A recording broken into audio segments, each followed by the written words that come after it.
ভিডিওটি দেখার আগে সবার কাছে ছোট্ট একটি রিকোয়েস্ট করতে চাই। প্লিজ প্লিজ প্লিজ যারা ভিডিওটি দেখবেন সবাই একটা করে সাবস্ক্রাইব করে দিবেন। আপনাদের ভালোবাসা পেলে এমন ভিডিও আরও উপহার দিব। ভিডিওগুলো বানাতে অনেক কষ্ট হয়, আমি জানি। ভিডিওটি অনেক মানুষই দেখবেন। প্লিজ একটা করে সাবস্ক্রাইব করে দিবেন।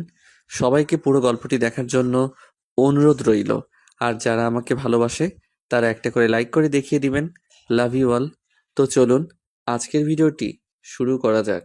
উফ, এবার এত জোরে, এত শক্তি কই পাও গো? আমার আম্মু তো এত জোরে দিতে পারে না। মেয়েটি রেগে অভির দিকে তাকিয়ে আছে আর বলল, আরেকটা দেব?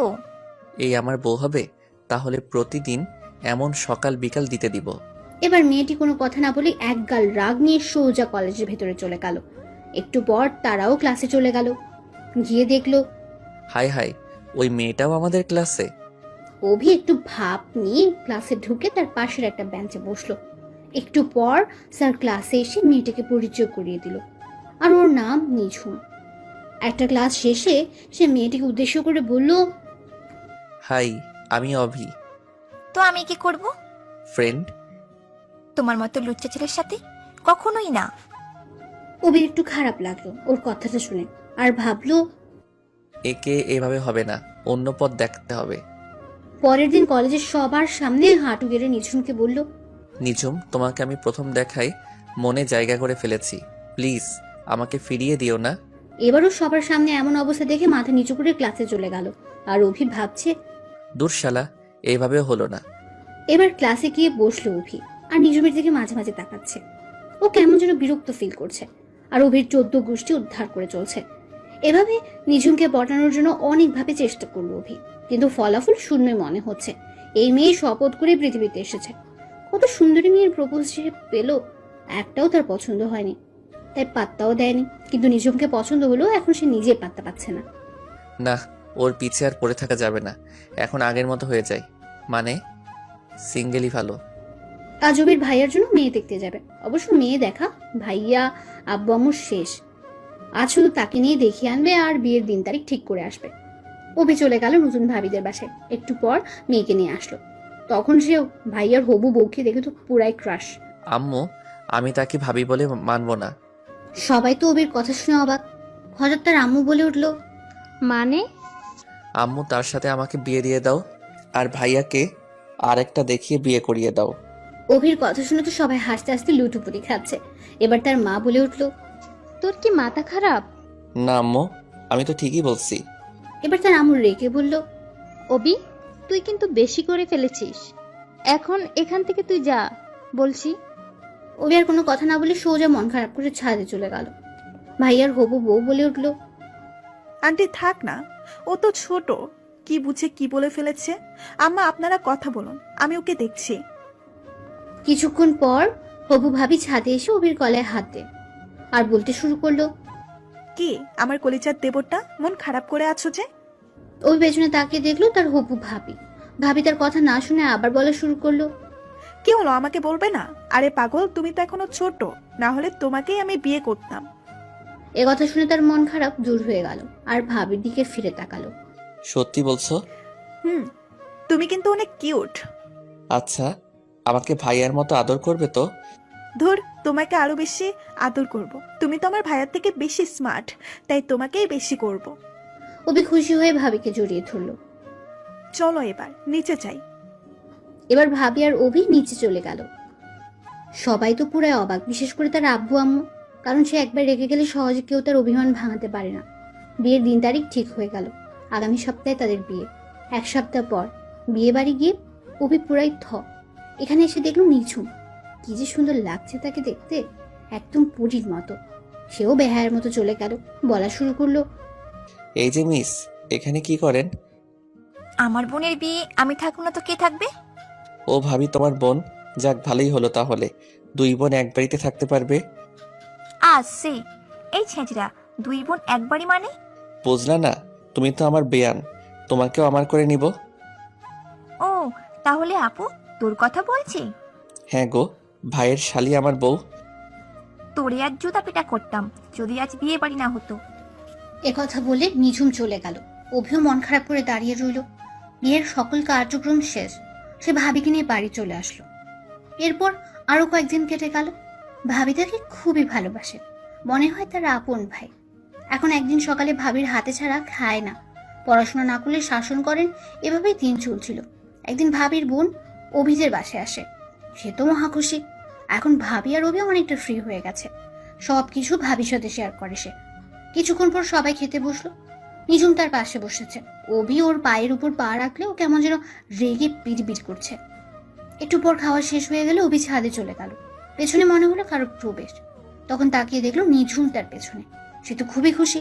আর তখনই নিঝুম বলতে লাগলো, আপনার সমস্যা কি বলুন তো? কই কিছু না তো। তাহলে খাবার টেবিলে ওই রকম করছিলেন কেন? তাতে কি হয়েছে? আপনি তো আমার বিয়ান, একটু মজা করতেই পারি, তাই না? দেখুন, আমার এরকম একদম ভালো লাগে না। আর কখনো এরকম করলে আমি কিন্তু আপনাদের বাসায় আর কখনো আসবো না। আচ্ছা, আর কখনো হবে না। এরপর চলে গেল। অভিও নিচে নেমে যায়। তখন ভাবি বলে উঠলো, অফি, ভাই আমার বিকেলে নিঝুমকে নিয়ে একটু ঘুরে আসিস। ভাবি আমার কাজ আছে। লক্ষ্মী ভাই আমার, একটু অন্তত আমার জন্য এটা কর। অভি আর কিছু না ভেবে বলল, আচ্ছা ঠিক আছে, তাহলে আমার কপালে একটা চুমু খাও। কথাটা সবার সামনেই বলল। তখন ভাবি বলল, আচ্ছা, এটা কি আবার বলা লাগে, পাগল? তারপর ভাবি তার কপালে একটা চুমু দিয়ে দিল। আসলে ভাবি তার অনেক কেয়ার করে, তা সবাই জানে, তাই কেউ কিছু মনে করে না। বিকেলে নিঝুমকে নিয়ে ঘুরতে বের হলো অভি। তখন নিঝুম তার সাথে খুব ভালোভাবে কথা বলছে। সেও নিঝুমের টোল পড়া গালির দিকে তাকিয়ে আছে আর ওর প্রেমের গভীরতায় ডুবে যাচ্ছে। হঠাৎ একটু পর একটা ছেলে এসে নিঝুমের হাত ধরল। অভি এটা দেখে সহ্য করতে না পেরে ছেলেটির গালে বসিয়ে দিল। ওর মুখের এক কোণ কেটে রক্ত ঝরছে। নিঝুম বলতে লাগলো, ওই, তুই ওকে মারলি কেন? ওকে মারলাম মানে? ওকে তোমার হাত ধরার সাহস কে দিল? ও আমার হাত ধরুক বা অন্য কিছুই ধরুক, তাতে তোর কি? অভি তো ওর কথা শুনে অবাক। দেখলো নিঝুম ছেলেটিকে উঠিয়ে ওকে বিদায় দিল। এরপর ও একটা রিক্সা নিয়ে কান্না করতে করতে চলে গেল। অভি তো ওর কাণ্ড দেখে অবাক, কিছুই বুঝলো না কি হলো। ও বাসায় ফিরলে কান্না করতে করতে রুমে চলে যায়। ভাবি ওকে দেখে পেছন দিকে ডাকলো, নিঝুম দাঁড়ায়নি। নিঝুম বলল, আপু, আমাকে একটু নীরবে থাকতে দিবি প্লিজ? ভাবি আর ওকে কিছু বললো না। কিছুক্ষণ পর অভি বাসায় ফিরলে ভাবি জিজ্ঞেস করলো, অফি, নিঝুমের কি হয়েছে? এখানে বসো ভাবি, আমি তোমায় সব বুঝিয়ে বলছি। তারপর অভি ভাবিকে সব বুঝিয়ে বলল। আচ্ছা, আমি দেখছি। তারপর অভির তার রুমে চলে গেল। ভাবি নিঝুমের রুমে চলে গেল। ভাবি নিঝুমের রুমে গিয়ে দেখলো নিঝুম কান্না করছে। তারপর ভাবি নিঝুমকে গিয়ে উঠিয়ে বলল, বোন, আমাকে বল, তোর কি হয়েছে? নিঝুম কোনো কথা বলছে না।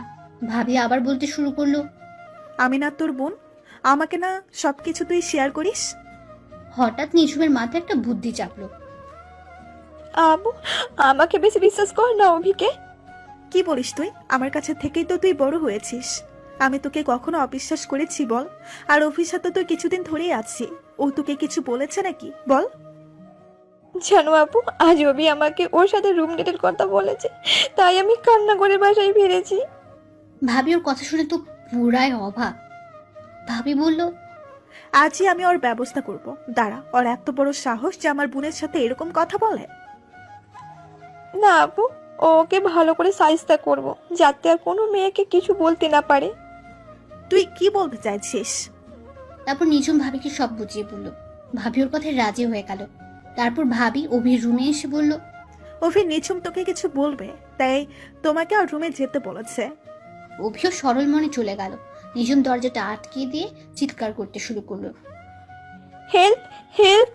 কিছুক্ষণ পর সবাই দরজার সামনে চলে আসলো।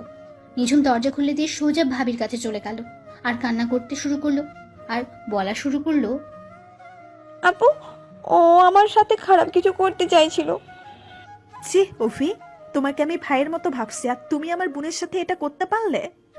হঠাৎ ভাইয়া আর বাবা তাকে ইচ্ছে মতো মারতে লাগলো। ভাইয়া বলতে লাগলো, তোর কিভাবে সাহস হলো বাবা ভাইয়ের টাকা নিয়ে বাইরে গুন্ডামি আর মেয়েদের সাথে নষ্টামি করছো? নিজে তো কোনো কিছু করার ক্ষমতা নেই। যেই অভি কিছু বলতে যাবে তখনই বের হয়ে যা আমার বাড়ি থেকে। তোর মতো ছেলেকে আমি নিজের ছেলে বলে মানি না। আজ থেকে আমার শুধু এক ছেলে। আম্মু, তুমিও কি আমায় বিশ্বাস করো না? আম্মু এবার তার গালে একটা বসিয়ে বলল, বের হ আমার বাসা থেকে, তোর মুখ দেখতে চাই না। অভির আর কিছুই বলার রইল না। সোজা বাড়ি থেকে বের হয়ে আসবে তখন ভাবি আর নিঝুম তার সাথে আসলো। তখন ভাবি তাকে ওই কথাগুলি বলা শুরু করে যা আপনারা শুরু থেকেই জানেন। বের হয়ে গেল তার ছোট্ট বাড়ি থেকে, যেখানেই তার বেড়ে ওঠা ছিল। পকেটে 1200 টাকা আর মোবাইলটা ছাড়া আর কিছুই নেয়নি সে। দু চোখ বেয়ে পানি গড়িয়ে পড়ছে। যে ভাই তাকে ছাড়া কোথাও যেত না, সে আজ তাকে এভাবে মারলো। ছোট থেকে মাথার উপর থাকা বাবা নামক বট গাছটাও তার থেকে ছায়া সরিয়ে নিয়েছে। মা নামে স্নেহের চাদরও আজ তাকে থাপ্পড় মেরে তাড়িয়ে দিল। রেল স্টেশনে চলে আসলো অভি। একটা টিকিট কিনে অজানা গন্তব্য ঢাকার উদ্দেশ্যে রওনা দিল। সব স্মৃতিগুলো আজ দুমড়ে এসে হানা দিচ্ছে। ভাবি এটা কিভাবে তার সাথে করতে পারলো? যে ভাবিকে নিজের বোনের মতো ভাবতো, সে তার সাথে এটা করতে পারলো? আর সে তো কখনো নিজের সাথে এমন কিছু করেনি। কিন্তু এটা না, আর ভাবতে পারছে না। চোখ দুটো নিভে আসছে। এই সময় ট্রেনে হঠাৎ একটা মেয়ে তার পাশে বসলো। অভির চোখ বুঝে আছে, চোখ দিয়ে নোনা জল গড়িয়ে পড়ছে। হঠাৎ মেয়েটি তার দিকে তাকিয়ে বলল, এই যে শুনছেন? অভি চোখ খুলে তাকিয়ে দেখলো একটা মেয়ে।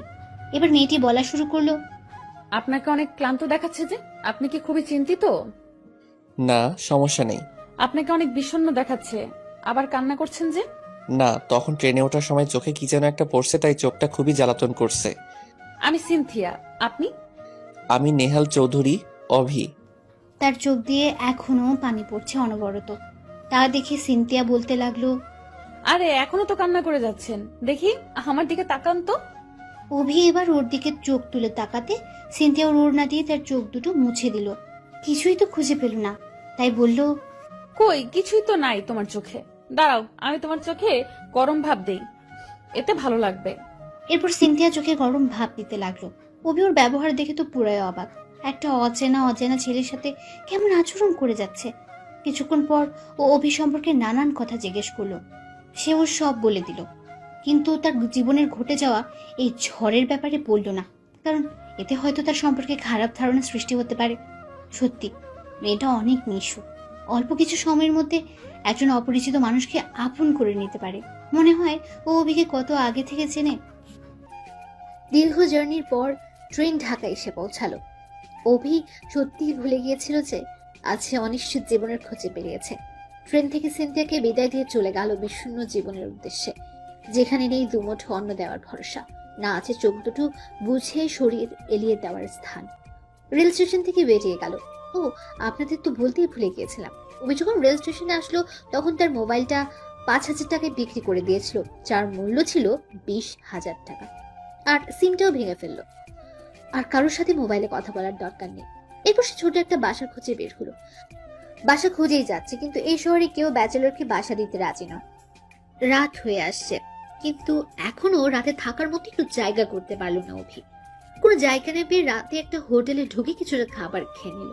বিলের কথা শুনে মনে হলো টাকা চাবিয়ে খেয়েছে। অল্প কিছু খাবার খেলে তারই দাম হলো 560 টাকা। সত্যি এই শহরের ডাকাতির স্থান। সবাই যে যার স্থান থেকে ডাকাতি করে যাচ্ছে। ঘুমানোর কোনো স্থান না পেয়ে একটা গাড়ির গ্যারেজের সামনে ঘুমিয়ে পড়লো। খোলা স্থানের কোন রকম ছাতি নিচে চারদিকে নিঝুম অন্ধকার। পরিবারের কারোর কথা যে আর তার স্মৃতিতে হানা দিচ্ছে না, কারণ সেই স্মৃতিতে তার কোনো স্থান। আর পরের বেলা খাবার কি হবে তারই ঠিক নেই। তার আবার কিসের পরিবারের চিন্তা। রাতে আর কোনো চিন্তা না করে ঘুমোতে চেষ্টা করলো। ঘুমো যে তার সাথে বেইমানি করে যাচ্ছে, কারণ যে ছেলের ফোমের বিছানা ছাড়া শরীর এড়াতে পারে না, তারা চিটের উপর ঘুমানো। সত্যি ভাগ্য যেন তার জীবনকে এক রাতে উল্টে পাল্টে দিয়েছে। তা অভি কখনো ভাবতেই পারেনি। কখন যে চোখটা লেগে গেল তা জানা নেই। সকালে কে যেন তাকে ডাকা শুরু করলো। অভি চোখ খুলে দেখলো বাবার বয়সের একটা লোক। এই ছেলে, তুমি এখানে শুয়ে আছো কেন? চাচা, আমি গ্রাম থেকে এখানে এসেছি, কিন্তু কেউ আমাকে বাসা ভাড়া দিচ্ছে না। তোমার বাড়ি কোথায়? চাচা, আমার কোনো বাড়ি নেই, আর পৃথিবীতে আমার আপন বলতে কেউ নেই। তুমি এখানে কি করো বাবা? অভির কথা শুনে লোকটা কিছুটা আবেগী হয়ে গেল। চাচা, কাল রাত ঢাকায় এসেছি, ভাবছি এখানে ছোট কোনো একটা কাজ করার চেষ্টা করব। চাচা, আপনার দোকানে কোনো কাজ আছে যা আমি করতে পারবো? আমার দোকানে কাজ তুমি করতে পারবে? দেখিয়ে দিলে পারবো চাচা। আচ্ছা ঠিক আছে, চলো আমার সাথে, সকালে নাস্তা করবে। না চাচা, আপনি যান, আমি পরে খেয়ে নিব। তুমি আমাকে এখন নিজের আপন চাচা ভাববে? আর কোনো কথা বলবে না, আমার সাথে চলো, নাস্তা করবে। অভি আর কোনো কথা না বলে তার সাথে চলে গেল। নাস্তা করে এসে সে এবার কাজ করা শুরু করে দিল। যখন সে কাজে কোনো ভুল করে তখনই চাচা তাকে সাহায্য করেন। কাজ করতে দুপুর হয়ে গেল। তারপর চাচা তাকে দুপুরের খাবার খেতে নিয়ে যান। খাবার খেয়ে আবার কাজ করতে লাগলো অভি। আর মনে মনে ভাবছে, সত্যি জীবন কি জিনিস আজ সে হাড়ে হাড়ে বুঝতে পারছে। যে ছেলে বাসায় পানির গ্লাসটা টেনে খায়নি, সে আজ গ্যারেজে গাড়ি মেরামতের কাজ করছে। বিকেল হয়ে এলো। আজকের মতো দোকান বন্ধ করে দিল সে। তারপর চাচা তাকে নিয়ে তার বাড়ির উদ্দেশ্যে রওনা দিল। চাচা, আপনি আমাকে কোথায় নিয়ে যাবেন? কেন আমার সাথে? আপনার সাথে মানে? আমি না তোর আপন চাচা? তাহলে এত কথা বলছিস কেন? আমাদের সাথে থাকবি তুই। অভি আর কোনো কথা বলল না, সোজা তার সাথে চলে গেল। গিয়ে একটা বাড়িতে উঠলো। বাড়িটা তাদের বাড়ি থেকে কিছুটা ছোট, কিন্তু চাচার ব্যবসা অনেক বড়। আর তাতে মনে হয় তিনিও অনেক বড় লোক, কারণ তার উপার্জনের পরিমাণ দেখে বুঝলো অভি। এরপর চাচা দরজা নক করলে একটা মেয়ে দরজা খুলে দিল। অভি তো মেয়েটিকে দেখে অনেকটা অবাক, কারণ এটা আর কেউ নয়, এটা ট্রেনে পরিচিত হওয়া সেই মেয়ে সিনথিয়া। সিনথিয়া অভিকে দেখে চোখ বড় বড় করে তাকিয়ে আছে। অভিও তেমনি। হঠাৎ চাচা বলে উঠলেন, কি রে সিনথিয়া, এভাবে দাঁড়িয়ে থাকবি না আমাদের ঢুকতে দিবি? এরপর সিনথিয়া পথ সরে দাঁড়ালো আর চাচা সিনথিয়াকে বললেন, মা, এ হলো নিহাল, আর ওকে একটা রুমে দেখিয়ে দে। এখন তো সিনথিয়ার মাথার মধ্যে নানান প্রশ্ন ঘুরপাক খাচ্ছে। আর অভিরও করেছে পানি নেই, কারণ সিনথিয়া যদি চাচাকে সব বলে দেয়। আসলে ট্রেনে এসে সিনথিয়াকে বলেছে সে ঢাকায় এসেছে তার এক আঙ্কেলের বাসায়, কিন্তু সিনথিয়া যদি জানতে পারি সে ওর কাছে মিথ্যে বলেছে, তাহলে তো তার সব যাবে। এরপর সিনথিয়া তাকে রুম দেখিয়ে বলল, এটা আপনার রুম, আর আমি বাবার কাছে সব জেনে আপনার ব্যবস্থা করে নিচ্ছি। আপনি তখন আমায় সত্য বলেছেন না, মিথ্যা বলেছেন তা প্রমাণ হয়ে যাবে, আর ভুলেও পালানোর চেষ্টা করবেন। এখন ফ্রেশ হয়ে নেন। কথাগুলো বলে সিনথিয়া চলে গেল। অভি তো আবার চিন্তায় পড়ে গেল, তখন যদি সত্যিটা বলে দিত তাহলে আর এমন অবস্থা হতো না। এখন নিজের উপর ভীষণ জেদ হচ্ছে তার। তারপর সিনথিয়া চাচার কাছে গেল, আর সকাল থেকে এই পর্যন্ত ঘটে যাওয়ার সব কথা চাচা সিনথিয়াকে বলে দিলেন।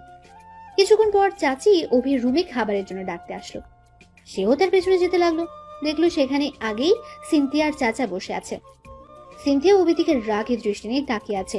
অভি ভাবছে আজ মনে হয় তার শেষ দিন। ভয়ে গিয়ে টেবিলে বসলো। এবার চাচি খাবার দিতে লাগলো। সে কেমন যেন একটু আনইজি অনুভব করছে।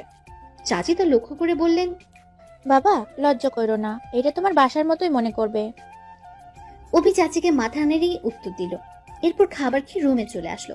কিছুক্ষণ পর সিনথিয়া তার রুমে এসে তার গলা টিপে ধরে বলতে লাগলো, ওই, তুই আমাকে ট্রেনে মিথ্যা বলেছিলি কেন? বল, সত্যি করে বল। অভি ওকে ছাড়িয়ে বলল, তুমি আমাকে সত্যি মেরে ফেলবে? তাহলে তখন আমাকে মিথ্যা বললি কেন? তোকে আজ বাড়ি থেকে বের করব। তুই যে একটা ব্যাকপার তা আমি ভালো করেই বুঝেছি। না হলে তখন সত্যিটা আমাকে বলে দিতি, আজ তোকে পুলিশে দিব। আমি বাটপার, মিথ্যাবাদী, দর্শক। আর কিছু শুনবেন? এবার আমাকে আপনার বাবার কাছে বলে জেলে পাঠিয়ে দিন, তাহলে আমি আপনার উপর বড্ড কৃতজ্ঞ হব। প্লিজ আমাকে পুলিশে ধরিয়ে দিন, আমার জীবনটাই যেন জেলখানা হয়ে গেছে। এবার সিনথিয়া অভিকে বলল, কি হয়েছে আমাকে খুলে বলবে প্লিজ? আমি একজন ধর্ষক, আর এই অপরাধে বাবা মা বাড়ি থেকে বের করে দেন। আর আমি নিজের জীবনকে বাঁচানোর জন্য ঢাকায় এসেছি ঠাঁই নিতে, কিন্তু কেউ আমাকে সেই স্থান দেয়নি। আপনিও আমাকে তাদের মতো তাড়িয়ে দিন। তুমি সত্যিই ধর্ষক?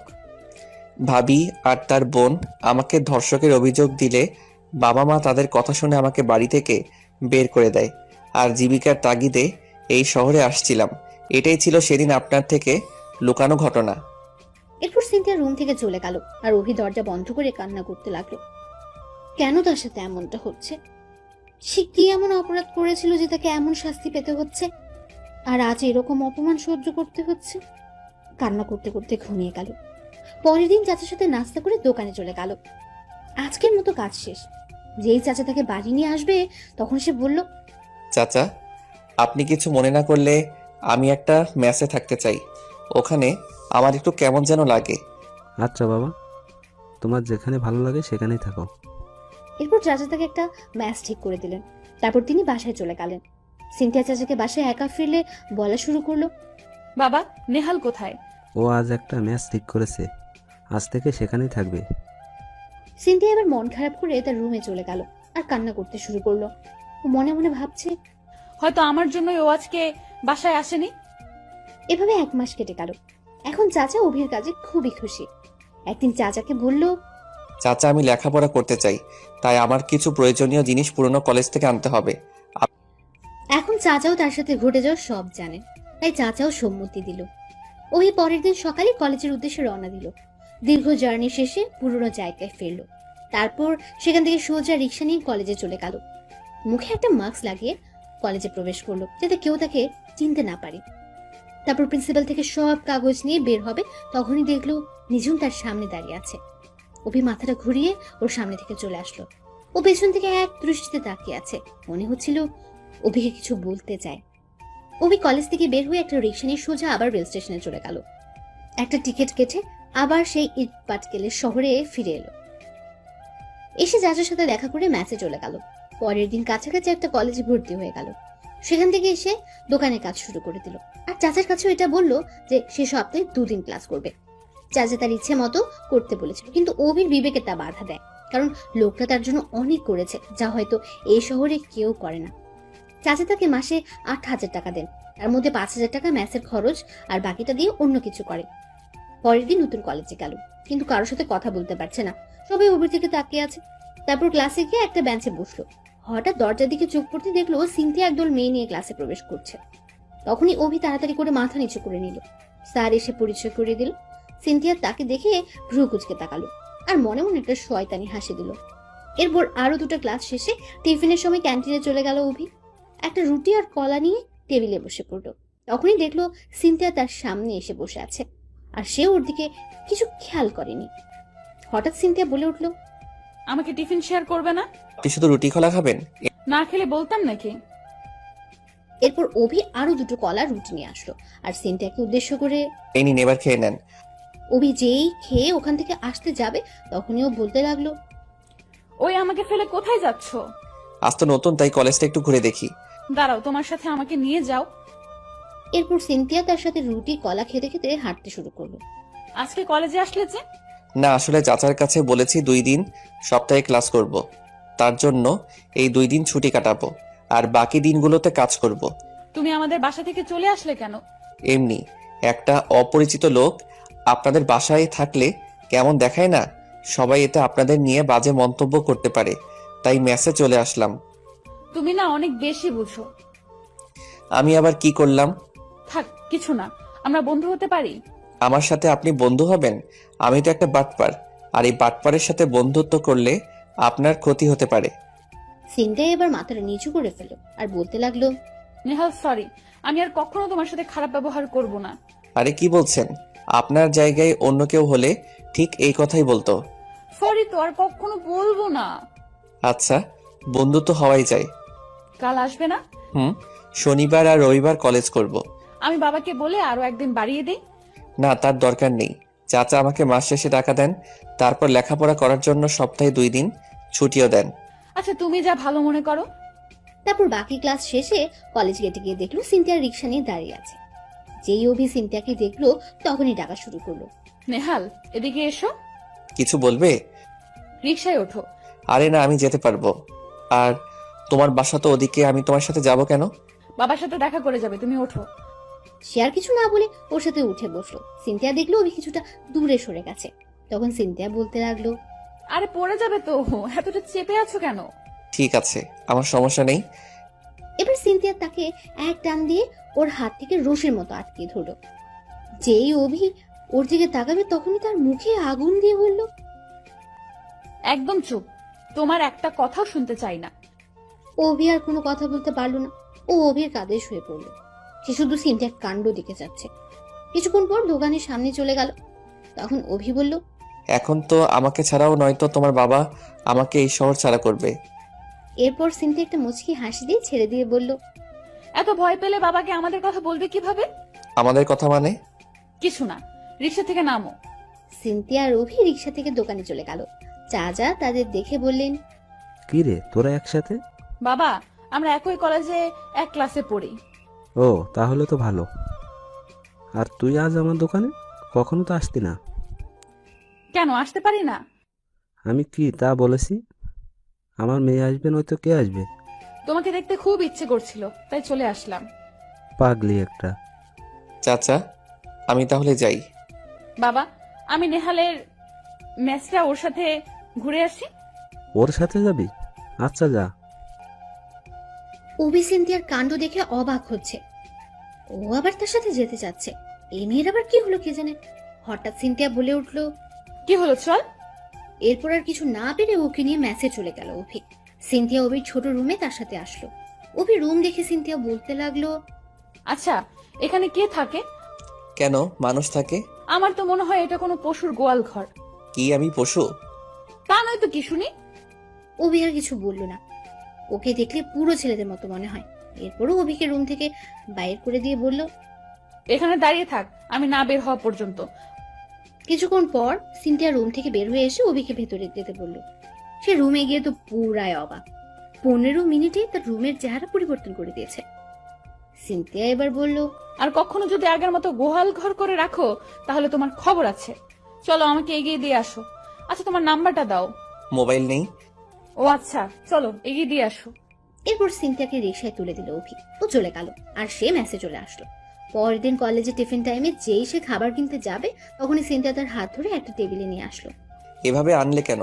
আমি টিফিন খাবো তো। কথা না বলে চুপচাপ বসো। এরপর সিনথিয়া একটা বক্স খুলে অভির সামনে দিয়ে যতটা পারো খেয়ে নাও। সে দেখলো সিনথিয়া বিরিয়ানি রান্না করে এনেছে।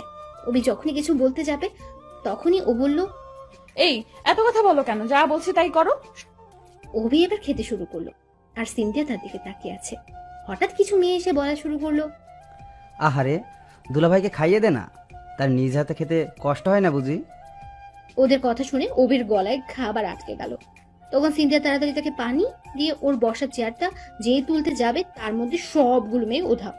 সিনথিয়া বকতে লাগলো, শাকচুন্নি পেতনি গুলো, দেখিস তোদের একটারও বিয়ে হবে না। এবার অভি বলল, আমার খাওয়া শেষ, আমি ক্লাসে যাই। সিনথিয়া আঁখি দুটি লাল করে বলতে লাগলো, তুই এখান থেকে যদি উঠিস তাহলে তোর ঠ্যাং ভাঙবো। আমি কি করব? আমি এখন খাবো, আর তুই আমার মুখের দিকে তাকিয়ে থাকবি। অভিও শিশুর মতো বসে রইলো আর তার বক্সে রাখা বাকি খাবারগুলো খেতে লাগলো। অভি ওর কাজ দেখে দিন দিন কেমন যেন হয়ে যাচ্ছে। মনে মনে ভাবছে, পাগল নাকি রে বাবা, আমার ঝুটা খাবারগুলো এভাবে খেয়ে নিচ্ছে। খাবার শেষে একটা টিস্যু দিয়ে ও তার হাত আর অভির হাত মুছে দিল আর একটা বাটন মোবাইল অভির দিকে এগিয়ে দিয়ে বলল, এই সিমে শুধু আমার নাম্বার আছে। আমি যদি কখনো অন্য কারো নাম্বার পাই তাহলে তোর খবর আছে। তারপর ওর থেকে মোবাইলটা নিয়ে ক্লাসে চলে গেল অভি। ক্লাস শেষে ম্যাসে চলে গেল আর এভাবেই তার জীবনের দিনগুলো কাটতে লাগলো। সিনথিয়া তাকে এখন অনেক কেয়ার করে। ওর বাবাকে বলে অভিকে ওদের বাসায় আবার ফিরিয়ে নিয়েছে। অভিকে সকল কাজে সাহায্য করে। ও যে অভিকে অনেক ভালোবাসে তা অভি ভালোভাবেই বুঝতে পারে। অনেকবার পরোক্ষভাবেও অভিকে ভালোবাসার কথা বলেছিল, কিন্তু সে তাতে গুরুত্ব দেয়নি, না বোঝার অভিনয় করেছে। আসলে অভি যে ওকে ভালোবাসে না তেমনটাও নয়। ওকে ছেড়ে অভির চলাফেরা করতেও কষ্ট হয়, কিন্তু ওকে পাত্তা না দেওয়ার কারণ অভি ওর বাবার সাথে কখনো বিশ্বাসঘাতকতা করতে পারবে না। তিনি অভিকে এই অচেনা শহরটাকে চেনাতে সাহায্য করেছেন। নিজের ভালোবাসা তার সাহায্যের কাছে কিছুই না, কারণ আজ সে এই প্রবাদ বিশ্বাস করে যে পেটে ভাত না থাকলে ভালোবাসা বেড়ার নিচ দিয়ে পালায়। এভাবে 5টা বছর চলে গেল। এখন অনার্সের শেষ বর্ষে পড়ে অভি। একদিন কলেজ থেকে আসার সময় সিনথিয়া তাকে বলল, নেহাল, আমার সাথে আসো, আমার কিছু কথা আছে। বলো, কি বলবে? দেখো নেহাল, তোমাকে এই 5 বছরে অনেকবার বোঝানোর চেষ্টা করেছি, কিন্তু তুমি বোঝার চেষ্টা করোনি। তাই আমি সরাসরি আজ শেষবারের মতো তোমায় বলছি, আমি তোমায় ভালোবাসি নেহাল। এটা হয় না সিনথিয়া। কেন হয় না? আমি কি দেখতে সুন্দর না? না তোমার যোগ্য নই? দেখো সিনথিয়া, তুমি দেখতে অনেক সুন্দর, তোমাকে যেই ছেলে দেখবে সেই পছন্দ করবে। আর যোগ্যতার কথা বলছো? আরে আমার তো নিজেরই থাকার জায়গা নেই, আর যোগ্যতার তো সেখানে প্রশ্নই ওঠে না। আর তোমার বাবার সাথে আমি এটা করতে পারবো না। আমি এত কিছু বুঝি না, তুমি আমায় ভালোবাসবে কিনা তা বলো। সম্ভব না সিনথিয়া, আমাকে ক্ষমা করে দাও। সিনথিয়া সেখান থেকে কান্না করতে করতে চলে গেল। অভিও মন খারাপ করে আছে। অভি যে সত্যি সিনথিয়াকে অনেক ভালোবাসে, কিন্তু তার বাবার সাথে এটা অভি কিভাবে করতে পারবে? প্লিজ আমাকে একটু বোঝার চেষ্টা করো, আমি তোমাকে না বলতে চাইনি। অভি কিছুক্ষণ পরে সিনথিয়াদের বাসায় চলে গেল। রাতে খাবার খাওয়ার সময় টেবিলে সিনথিয়াকে দেখতে পেল না। চাচিকে জিজ্ঞেস করলে বলতে লাগলো আজ নাকি সিনথিয়া রাতে খাবে না। সেও কিছুটা খেয়ে রুমে চলে আসলো আর সিনথিয়ার কথা ভাবছে। এটা তার জন্য আজ রাতে খেলো না। হয়তো তার প্রতি খুবই রাগ আর অভিমান করে আছে। থাক, একদিন বা দুদিন এরকমটা করে একদিন সব ঠিক হয়ে যাবে। পরের দিন সকালে নাস্তা করতে গেলে দেখলো সিনথিয়ার চোখ লাল হয়ে আছে। মনে হচ্ছে রাতে একটু ঘুমায়নি, সারা রাত কান্না করে যাচ্ছিল। সকালে নাস্তা করে সিনথিয়া চলে গেল কলেজে, আর অভি চলে গেল দোকানে। এভাবে আরো 4-5টা দিন কেটে গেল। এখন সিনথিয়াকে খুবই হাসি খুশি দেখাচ্ছে। আজ অভি কলেজে যাবে, তাই ব্রেকফাস্ট করে সিনথিয়ার জন্য অপেক্ষা করলো। কিন্তু হুট করে সিনথিয়া তাকে না নিয়ে একটা রিক্সা নিয়ে কলেজে চলে গেল। আর অভি দাঁড়িয়ে দাঁড়িয়ে তাকিয়ে রইল আর ভাবছে এত তাড়াতাড়ি বড় হয়ে গেল সে। চোখ দিয়ে অনেকদিন পর এক ফোঁটা পানি পড়লো। তখন ভাবতে লাগলো, আরে সে কেন কান্না করছে, সে তো আর সিনথিয়ার কেউ না। পরে অভিও একা একা কলেজে চলে গেল। কলেজে গিয়ে দেখলো সিনথিয়া কয়েকটা ছেলের সাথে হেসে কথা বলছে। অভিকে দেখে আরো জোরে জোরে হাসতে লাগলো, মনে হচ্ছে সে কোনো হাসার পাত্র। পরে সোজা ক্লাসে চলে গেল অভি। সেখানে গিয়ে অন্যদের নোট করা খাতাগুলো একটু দেখতে লাগলো, কারণ কিছুদিন পর ফাইনাল পরীক্ষা। যেভাবে হোক ভালো ফলাফল করতেই হবে, তার নিজেকে যোগ্য করে তুলতেই হবে। কিছুক্ষণ পর ক্লাসে সবাই চলে আসলো। একে একে ক্লাস শেষ করে টিফিন টাইম চলে আসলো। অভি ক্যান্টিনে প্রবেশ করে দেখলো সিনথিয়া একটা ছেলের হাত ধরে বসে আছে আর খাবার খাচ্ছে। অভি আর ওইদিকে দোয়াক্কা না করে সামান্য কিছু খাবার খেয়ে ক্লাসে চলে গেল। একটু পর দেখলো সিনথিয়া আর ওই ছেলেটি একসাথে ক্লাসে আসছে। দেখে মনে হচ্ছে খুবই ভালো আছে। অভি যদিও ভাবছে ও যার সাথে খুশি যা ইচ্ছা তাই করুক, তাতে তার কি। আসলে তারও যে বুকটা পুড়ে যাচ্ছে, তো অভি বলে বোঝাতে পারছে না। হয়তো এটাকে বলে ভালোবাসা অসহায়। এরপর বাকি ক্লাস করে বাড়িতে চলে গেল অভি। যাওয়ার সময়ও দেখলো সিনথিয়া ওই ছেলেটার হাত ধরে রিক্সা উঠে হাসতে হাসতে যাচ্ছে। অভি হাঁটা শুরু করলো বাসার উদ্দেশ্যে। পরের দিন আবারও কলেজে গেল। আজও সিনথিয়া কয়েকটা ছেলের সাথে কথা বলছে। কিছুক্ষণ পরপর দেখলো সিনথিয়া ছেলেদের গায়ে গায়ে পড়ছে। এটা দেখে তার চরম মাত্রায় জিদ উঠে গেল, তাই সোজা বাসায় চলে গেল। বাসা থেকে চাচার দোকানে চলে গেল। সেখানে গিয়ে কাজ শুরু করলো আর সিনথিয়ার কথা ভাবছে। আমি হয়তো ওকে না বলে দিয়েছি, তাই বলে ও আমার সামনে অন্য ছেলেদের সাথে এমন করবে। আমি আর এরকম সহ্য করতে পারবো না। তাই চাচাকে কোনোভাবে বুঝিয়ে তার বাসা থেকে বেরিয়ে আসার একটা ব্যবস্থা করতে হবে। সিনথিয়ার অবহেলা যে আর সহ্য করতে পারছি না। অভি তাই চাচাকে বলল, চাচা, আমি কিছুদিনের জন্য মেসে থাকতে চাই, তারপর আবার আপনার বাসায় যাব। আচ্ছা বাবা, তোমার যা খুশি। এরপর অভি সিনথিয়ার বাসায় ফেরার আগেই সবকিছু নিয়েই চাচিকে বলে মেসে গিয়ে উঠল। এখন অভি আর কলেজে যায় না, দোকানে কাজ করে আর লেখাপড়ার সময় দেয়। এভাবে 1 মাস চলে গেল। কিছুদিনের মধ্যে তাদের ফাইনাল পরীক্ষা শুরু হবে, তাই চাচার কাছে কয়েকদিনের ছুটি নিয়েছে। এখন শুধু লেখাপড়া চালিয়ে যাচ্ছে, কারো কথা মনে আনার চেষ্টা করে না। অভি অতটা ভেঙে পড়া ছেলে নয় যে তাকে অবহেলা করলে সে নিজের লক্ষ্য থেকে সরে যাবে। এখন তার একটাই লক্ষ্য, পরীক্ষায় যেভাবেই হোক ভালো একটা ফলাফল করতে হবে। বলতে বলতে পরীক্ষা শুরু হয়ে গেল। আজকের পরীক্ষাটাই শেষ। পরীক্ষা শেষে কলেজের বাইরে আসবে, তখনই একটা মেয়ে নেহাল বলে ডাকলো। অভি পেছনে তাকিয়ে দেখলো রিমা। রিমা বলতে শুরু করলো, পরীক্ষা কেমন হলো নেহাল? আলহামদুলিল্লাহ ভালো, তোমার? আমারও ভালো হয়েছে। আচ্ছা চলো, আজ আমার সাথে যাবে। সমস্যা নেই, আমি একা যেতে পারবো। আমি তো তোমার ক্লাসমেট, তাতে সমস্যা আছে কি কোনো? না, এমনিতেই। আর কোনো কথা নেই, চলো আমার সাথে। এরপর রিমা একটা রিক্সা ডেকে তাকে নিয়ে রিক্সায় উঠলো। রিক্সাও চলতে শুরু করলো। রিমা তার সাথে খুব হাসি খুশি ভাবে কথা বলছে। হঠাৎ তাদের সামনে দিয়ে সিনথিয়া একটা রিক্সা দিয়ে যাচ্ছিল। তখন অভি আর রিমাকে এক রিক্সায় দেখে কিছুটা বিস্মিত হলো সিনথিয়া। সে অভির দিকে রাগী দৃষ্টিতে তাকিয়ে আছে। পারলে এখনই গাড়ি থেকে নেমে তাদের গিলে খায়। এটা অবশ্য রিমা লক্ষ্য করেনি। অভি চাচার দোকানে চলে গেল, গিয়ে দেখলো সিনথিয়া আগেই দোকানে বসে আছে। এবার সিনথিয়া উদ্দেশ্য করে বলল, নেহাল, আমাকে একটু এগিয়ে দিয়ে আসো প্লিজ। অভি আর কিছু না বলে ওর সাথে যেতে লাগলো। ও বাড়ির দিকে না গিয়ে অন্য পথে হাঁটা শুরু করলো। তাই অভি বলতে লাগলো, আপনি ওদিকে কই যাচ্ছেন? বেশি কথা না বলে আমার সাথে এসো তো। অভিও চুপ করে আছে। এবার সিনথিয়া একটা রিক্সা দেখে তাকে নিয়ে উঠতে বলল। আমি রিক্সায় উঠবো কেন? এত কথা বলো কেন? উঠতে বসি, উঠো। অভি আর কোনো কথা না বলে ওর পাশে উঠে বসলো। কেউ কোনো কথা বলছে না। কিছুক্ষণ পর রিক্সা একটা পার্কে এনে থামলো। সিনথিয়া অভিকে ভেতরে নিয়ে একটা নির্জন জায়গায় গেল। এবার হঠাৎ ওর তার গলার টিপ দিয়ে বলতে লাগলো, কিরে, অন্য মেয়ের সাথে ঘুরতে ভালো লাগে না? অন্যদের গায়ের সাথে লেগে বসতে অনেক মজা লাগে না? ওই, তুই আমার বান্ধবীর সাথে এক রিক্সায় গেলি কেন?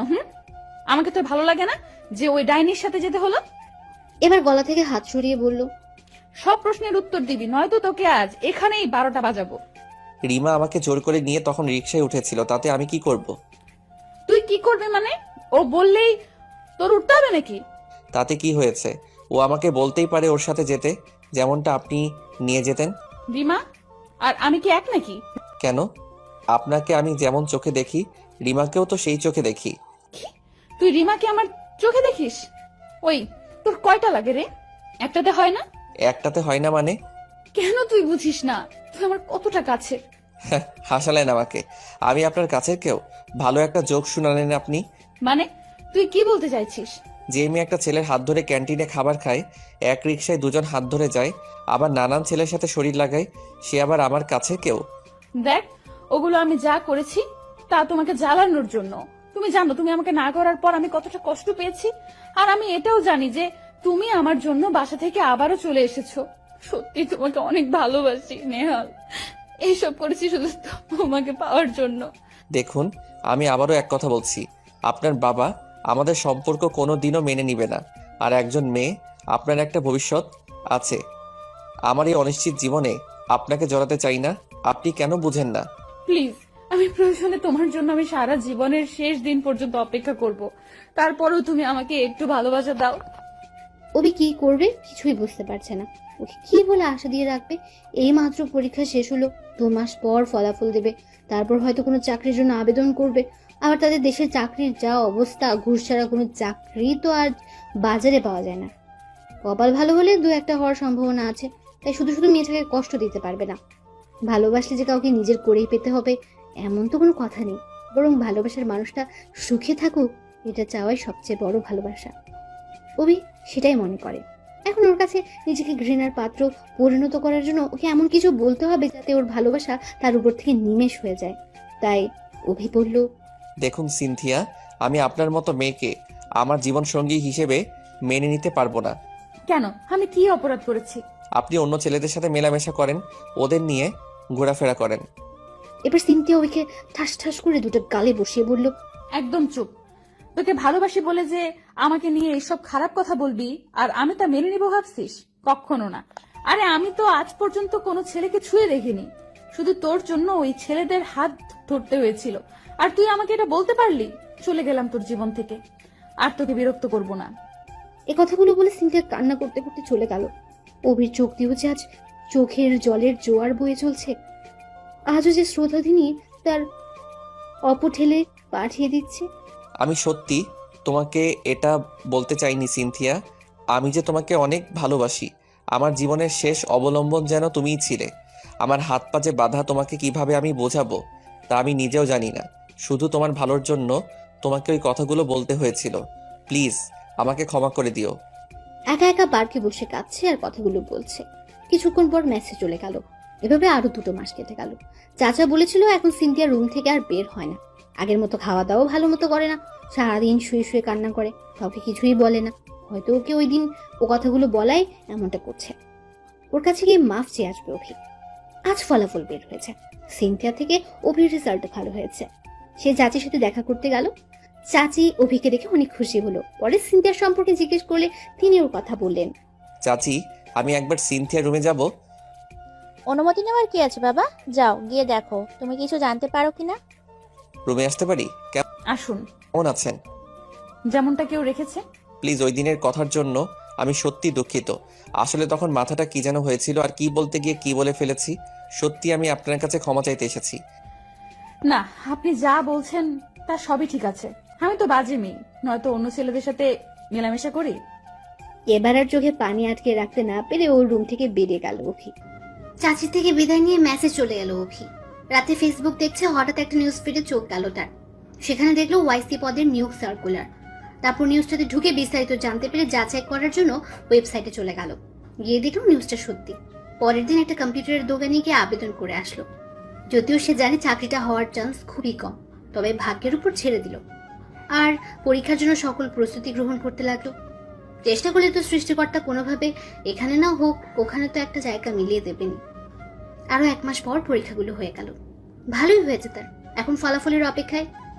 যদিও তার মনে হচ্ছে হয়তো ঘুষের জন্য চাকরিটা হবে না। একদিন সকালে ঘুম থেকে উঠে মোবাইলটা চেক করতে যাবে, তখনই মোবাইলের স্ক্রিন দেখে অভির চোখ উপরে।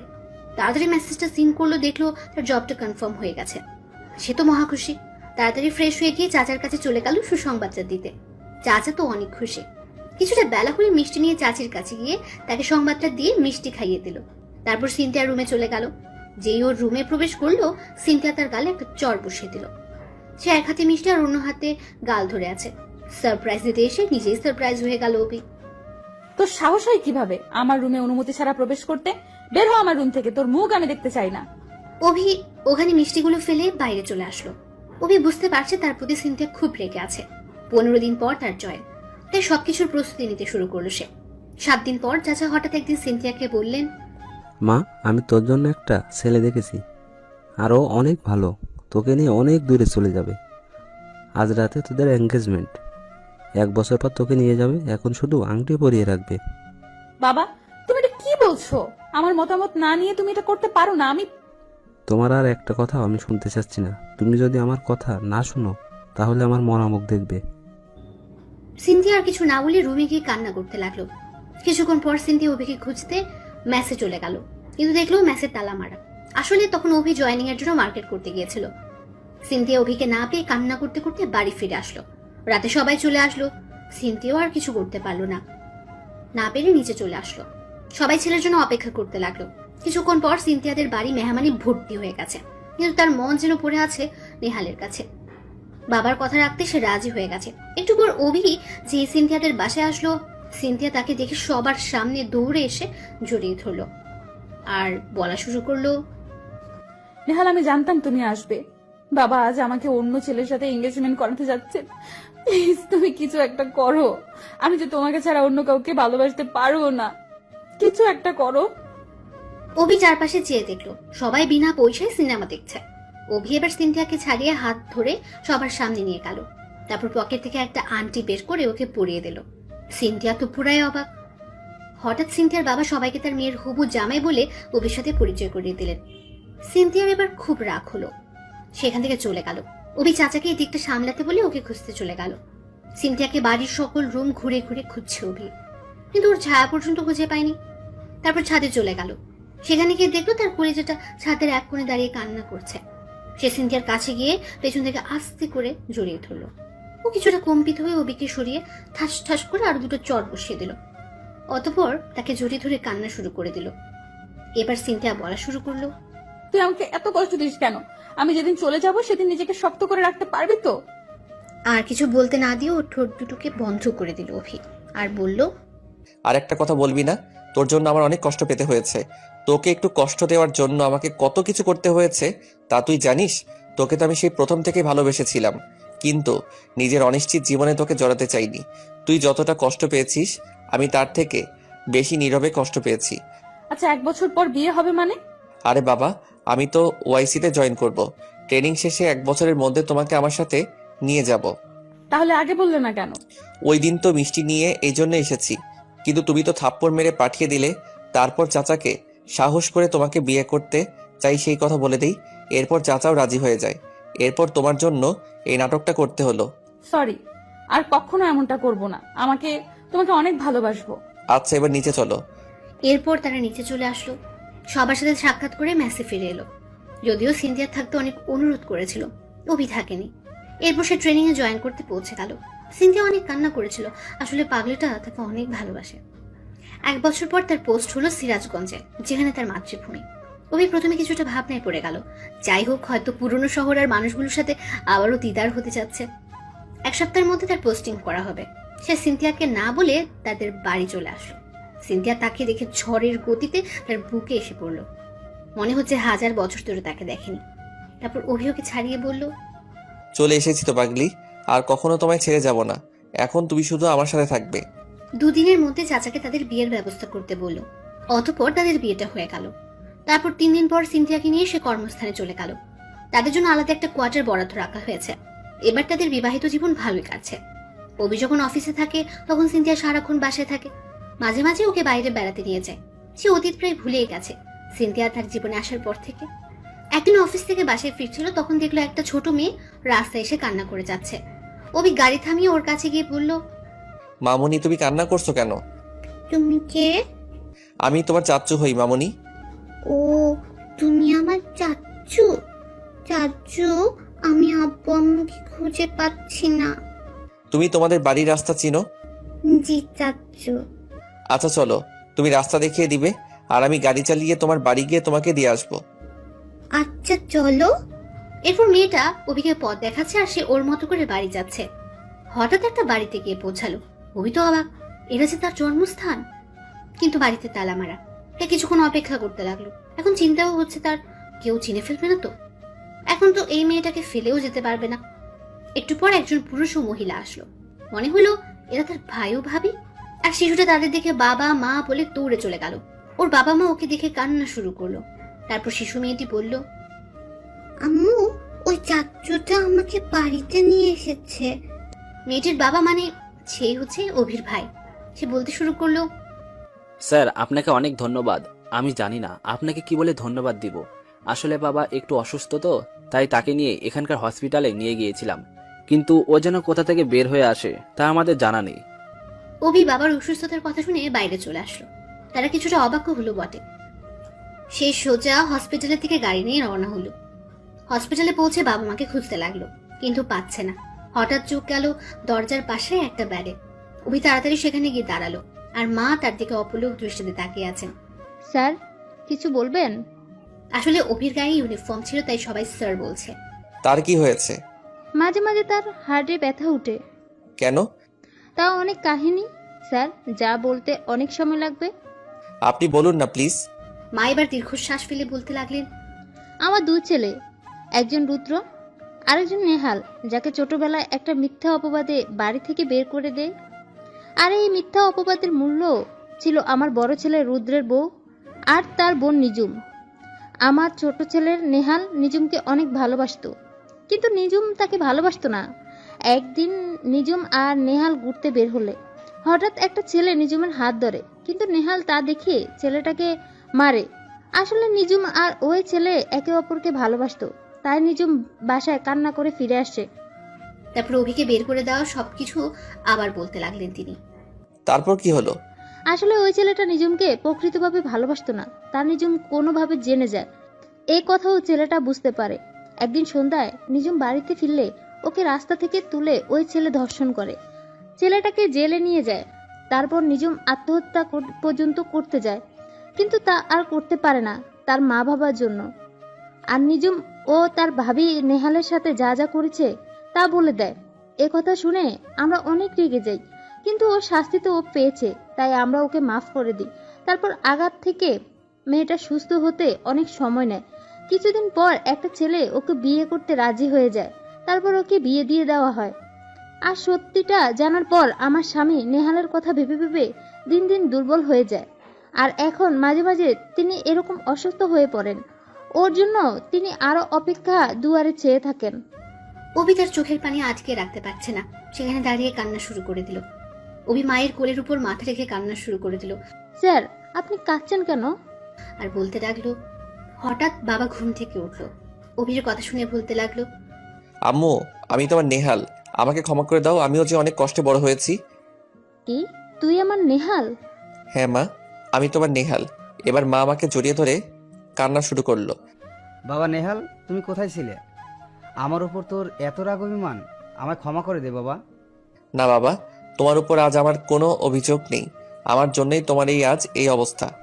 না রে, এটা আমার পাপের ফল। তোর কথা না শুনে আমি তোকে বাড়ি থেকে বের করে দেই, তারই ফল এটা। আচ্ছা বাদ দাও। বাড়ি যাবি না বাবা? আরে তোমাদের সাথে দেখা হবে চিন্তা করো না। তবে আমার জন্য সরকার যেই জায়গা দিয়েছে ওখানেই আমি ভালো আছি, আর ওই বাড়ি আমার দরকার নেই। দরকার নেই মানে? ওটা তো তোর বাড়ি না বাবা। বাদ দাও তো মা এই কথা। এখন কি বাড়ি দিয়ে আসবো তোমাদের, না এখানেই থাকবে? আজ তোর বাবা এখানে থাকুক, তুই বাসায় চলে যা। এরপর আম্মু অভিকে চলে যেতে বলল, যদিও সে বাবার পাশে থাকতে চেয়েছিল। আম্মু না করায় এরপর বাসার দিকে রওনা দিল। ফোনে তাকিয়ে দেখলো সিনথিয়ার অনেকগুলো ফোন। মোবাইল সাইলেন্ট ছিল, ওর কথা ভুলেই গিয়েছিল সে। পরে বাসায় গিয়ে যেই কলিং বেল বাজাতে লাগলো সে দরজা খুলে দিল। মনে হলো তার জন্যই কলিং বেল ধরে দাঁড়িয়েছিল। অভি ভেতরে প্রবেশ করতে সিনথিয়া তাকে জড়িয়ে কান্না করতে শুরু করলো। সেও সিনথিয়াকে ছাড়িয়ে কপালে একটা চুমু খেয়ে আজকের সব ঘটনা খুলে বলল। ও অনেক খুশি, আব্বা আম্মুর সাথে দেখা করতে চায়। অভি ওকে সব বুঝিয়ে বলল। পরের দিন অফিস শেষে অভি আব্বু আম্মুর সাথে দেখা করতে বাড়িতে গেল। দরজা ভাবি খুলে দিল। তাকে দেখে মাথা নিচু করে ফেললো। সে সোজা আব্বু আম্মুর কাছে চলে গেল। তারা অভিকে দেখে খুবই খুশি হলো। একটু পর উষা মানে তার ভাইয়ের মেয়ে আসলো। এসে বলতে লাগলো, চাচ্ছু তুমি কেমন আছো? ভালো মামনি, তুমি? আমিও ভালো চাচ্ছু। এবার ওকে কোলে তুলে আনলো অভি। এরপর আরো কিছুক্ষণ আব্বু আম্মুর সাথে কথা বললো। হঠাৎ উষা বলল, চাচ্ছু পরশুদিন আমার জন্মদিন, তুমি কিন্তু আমার জন্য অনেক কিছু আনবে। আচ্ছা মামনি। তারপর চলে আসবে। তখন অভির আম্মু বলল, খাবার খেয়ে যা বাবা। আমি তো এখনো সংসারের কিছু দিতে পারিনি মা। এ কথা বলে বাসা থেকে চলে গেল অভি। এরপর ভাবি আম্মুকে কালকের ঘটনা বলল। এখন আম্মুর সাথে সিনথিয়াকে মোবাইলে পরিচয় করিয়ে দিয়েছে। সিনথিয়া ও আম্মু দুজনে দেখা করতে চেয়েছে। উষার জন্মদিনের দিন নিয়ে যাব বলে দিয়েছে। বলতে বলতে উষার জন্মদিন চলে আসলো। তাই ওর জন্য সিনথিয়াকে নিয়ে অনেক কিছু কিনে নিল। রাত 9টার দিকে রওনা দিল। অনেক আত্মীয় স্বজনরা থাকবে সেখানে। সিনথিয়াকে একটা বোরকা আর হিজাব পরতে বলেছে, আর সে পাঞ্জাবি পরেছে। আজ সবাইকে দেখাবে তার স্ত্রী কেমন ধরনের মেয়ে। যারা তাকে বাড়ি থেকে বের করে দিয়েছিল তাদের থেকে কোনো দিক দিয়ে কম আছে কিনা সেটাই দেখাবে। আর সে এমনি তো সিনথিয়াকে বোরকা পরিয়ে নেয়। নিজের জিনিস অন্য কাউকে দেখানোর মতো গাধা সে নয়। আসলে পৃথিবীর মানুষগুলো দিনে দিনে বোকা হয়ে যাচ্ছে। নিজের জিনিস কেন যে অন্যের বিনোদনের পাত্রে পরিণত করে তা সে বুঝে না। যাই হোক, দরজায় নক করতে একটা মেয়ে দরজা খুলে দিল। সেটা আর কেউ নয়, এটা ছিল নিঝুম। অভির দিকে তাকিয়ে আছে। অভি তার দিকে কোনো ভ্রুক্ষেপ না করে কি সবকিছু নিয়ে বাসায় ঢুকলো। আম্মু ভাবি নিঝুম সহ আরো মেয়েরা সিনথিয়ার দিকে তাকিয়ে আছে। কারণ এরকম আয়োজনে কেউ আবার বোরকা পরে। তাতেও সিনথিয়াকে অনেক সুন্দর দেখাচ্ছে। অভি ইশারা করলো, ও বুঝতে পারলো। সিনথিয়া আব্বু আম্মুকে সালাম করে যেই ভাবির সাথে আম্মু পরিচয় করিয়ে দেবে, তখন অভি সিনথিয়াকে ডেকে আম্মুর ঘরে নিয়ে গেল আর ওর কাছে কিছু কথা বলে দিল। ওদিকে ভাবি আর ভাই অবাক হয়ে গেল। একটু পর অভির আনা কেক তাদের কেকের পাশে রাখলো। এবার উষাকে কেক কাটতে বলল। উষা কেক কাটতে অভি আর সিনথিয়া ওর মুখে কেক দিয়ে ওর জন্য আনা সব উপহার দিয়ে দিল।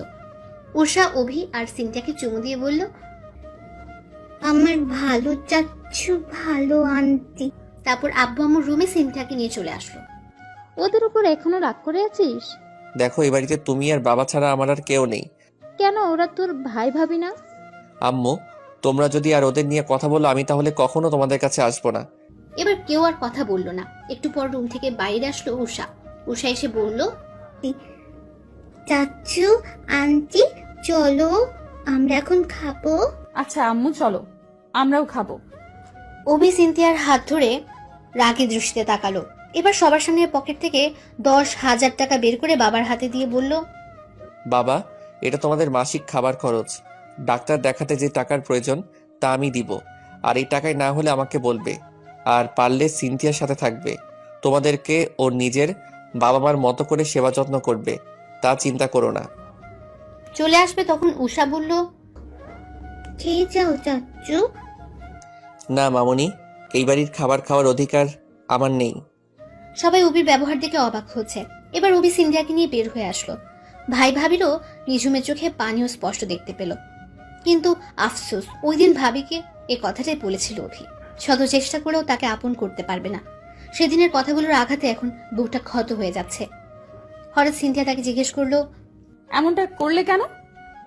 দেখো, কেউ ভুল করলে আমি ক্ষমা করে দেই, কিন্তু মিথ্যার ছলনা আর অবিশ্বাস আমার কাছে ক্ষমা এতটা সহজ নয়। এরপর বাসায় চলে আসলো। এখন উষা আব্বু আম্মু তাদের বাসায় আসে। অভি সিনথিয়াকে নিয়ে অনেক ভালো আছে। এভাবে চলছে তাদের জীবন। আসসালামু আলাইকুম। সম্পূর্ণ গল্পটাতে যারা সাপোর্ট দিয়েছেন তাদের জন্য অসংখ্য ভালোবাসা। কেমন হয়েছে জানাবেন। আমার অনুসারে গল্পটার এন্ডিং এভাবেই সুন্দর। দেখা হবে খুব তাড়াতাড়ি নতুন গল্পে, ইনশাল্লাহ। ভালো থাকবেন।